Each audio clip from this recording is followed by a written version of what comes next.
अस्सलाम वालेकुम दोस्तों।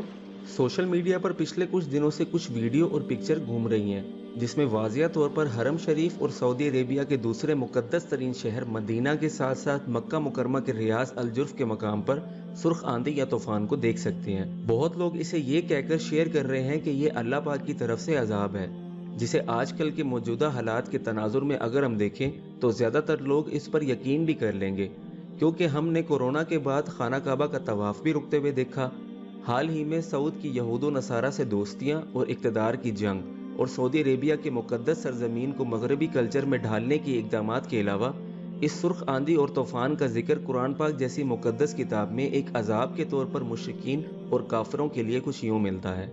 सूरह अल इसरा आयत नंबर 68 में अल्लाह पाक फरमाते हैं कि क्या तुम इस बात से बेवकूफ़ हो गए हो कि खुदा तुम्हें ज़मीन के अंदर धंसा दे, तुम पर पत्थरों से भरी आंधी चला दे, फिर तुम दुनिया के अंदर अपना कोई मददगार नहीं पाओगे। इसके अलावा पैगंबर हूद अलैहिस्सलाम की कौम पर ऐसी ही आंधी का अजाब 7 दिन और 8 रातों तक चलता रहा, जो सऊदी अरेबिया और ओमान के बॉर्डर पर मौजूद एक सहराई इलाका या इन दोनों मुल्कों का बॉर्डर है, जहां पर ओबार नाम का शहर कभी आबाद हुआ करता था। लेकिन इस कौम को अपनी नाफरमानियों की वजह से इस आंधी के तूफान ने सफ़े हस्ती से मिटा कर रख दिया। मक्का और मदीना जैसे मुक़द्दस शहर के अंदर ऐसे ख़तरनाक तूफ़ान का आना वैसे तो कोई नई बात नहीं है, क्योंकि ये ज़्यादातर सहराई और रेगिस्तानी इलाका है, जहाँ पर अगर ज़्यादा तेज़ हवाएं चलने लग जाएं तो इस तूफ़ान को मज़ीद ख़तरनाक बना देती हैं।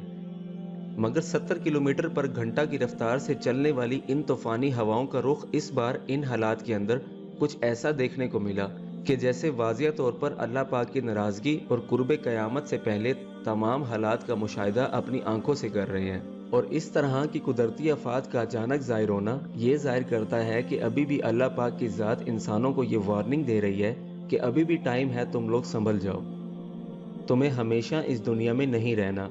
ये वार्निंग ऐसी ही है जैसे ज़लज़ले, तूफ़ान और जानलेवा कुदरती वबा अल्लाह पाक की नाराज़गी का सबूत है। जबकि यहूदी अरबी ये कहते हैं कि दुनिया में ये निशानी इनके उरूज की अलामत है, जब इनका मसीहा दुनिया में आने के करीब है।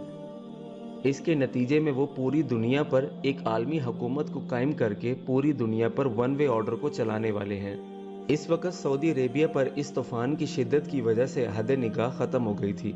बिजली के खंभे टूट गए, लोग अपने घरों में कैद होकर रह गए। यहाँ की सऊदी हुकूमत को मौसमी इमरजेंसी नाफिज करनी पड़ी।